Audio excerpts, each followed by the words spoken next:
Bernard Bigot, vous dirigez l'organisation ITER.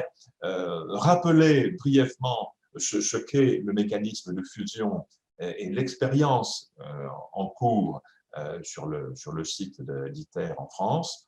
Et puis rappelez dans la même réponse le calendrier qui est celui d'ITER et la manière dont l'électricité produite par la fusion pourra s'insérer d'une manière assez concrète dans les schémas, dans les réseaux électriques du futur, en partie alimentés par une électricité verte, mais aussi en partie alimentés par la fusion. Une réponse synthétique. Très bien. Vous me demandez de vous expliquer effectivement quel est l'objet d'ITER et effectivement comment cette technologie nouvelle, innovante, pourra s'insérer dans le mode de consommation d'électricité, de distribution d'électricité tel qu'il existe aujourd'hui. C'est très simple. ITER, c'est la tentative, l'essai de démonstration que la fusion des noyaux d'hydrogène telle qu'elle existe dans l'univers depuis des milliards d'années, nous savons la maîtriser sur Terre. Et nous la maîtriserons grâce à un champ magnétique. Donc, nous sommes en train d'installer un système qui permettra de faire fusionner les noyaux d'hydrogène, donc grâce à la pression magnétique qui va s'exercer sur le gaz hydrogène. On va porter ce gaz à une température de 150 millions de degrés et à cette température, les noyaux entrent en collision et donnent naissance avec une grande efficacité à deux nouvelles particules qui emportent entre 5 et 20 fois plus d'énergie que l'énergie de la collision. Voilà, c'est cela notre objectif.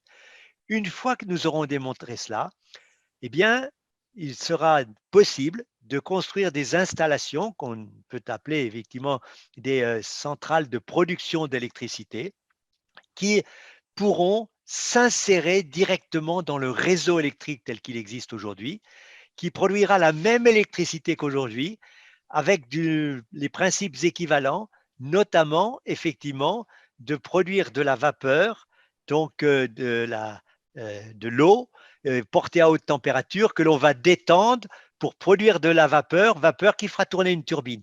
Donc, c'est un morceau de ces chaînes de production d'énergie que nous essayons donc effectivement de démontrer comme étant une source durable.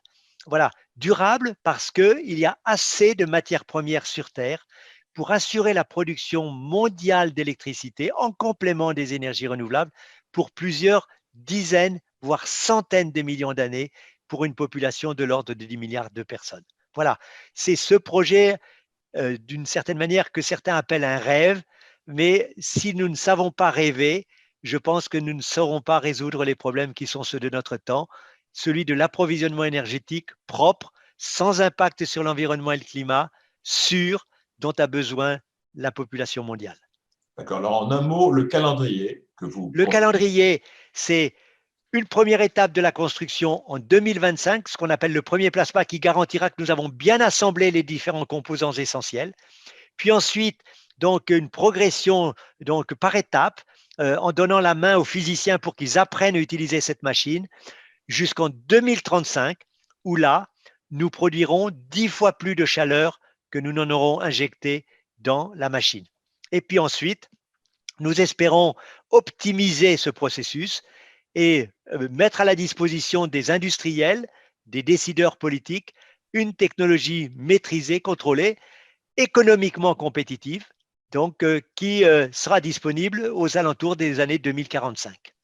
Voilà le calendrier que nous avons en tête et qui nous est demandé de respecter par les 7 grands partenaires ITER.